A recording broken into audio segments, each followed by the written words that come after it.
আজ তোমাদের বিএড 23-25 1.3.7 মিউজিকের যে সাজেশন আছে সেটা রেডি করেছি। তোমরা এখান থেকে প্রবাবল কিছু কোয়েশ্চেন দেখে নেবে।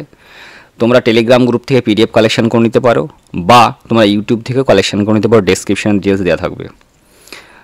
আমি আজাদ স্যার তোমাদের সবার জন্য বেশ কিছু পেপার রেডি করেছি।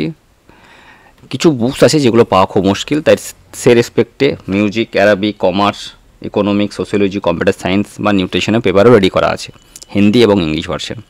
তো আমরা জানি গ্রুপ এ থেকে 5টা কোয়েশ্চেন করতে হয় 2 মার্কসের পরে।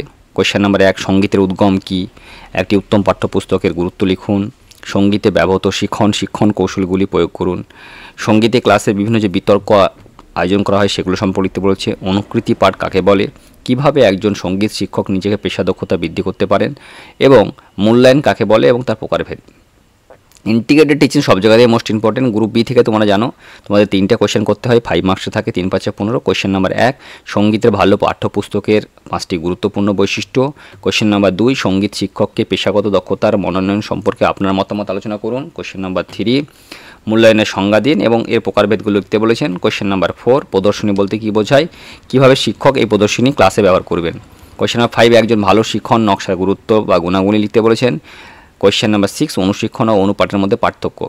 কোয়েশ্চেন নাম্বার গ্রুপ সি থেকে একটা করতে হয়, সেখানে 2টো কোয়েশ্চেন দেওয়া আছে। একাদশ বা দ্বাদশ শ্রেণীর যে কোনো একটি পাঠ্যপুস্তক থেকে তোমরা একটি শিক্ষণ নকশা প্রস্তুত করবে। আর কোয়েশ্চেন নাম্বার 2 যেটা দেওয়া আছে সেটা হলো তোমরা একটি পারদর্শিতা অভিজ্ঞতা প্রস্তুত করো এবং 6টি ভিন্ন ভিন্ন কাম্য আচরণগত উদ্দেশ্যগুলি লিখুন।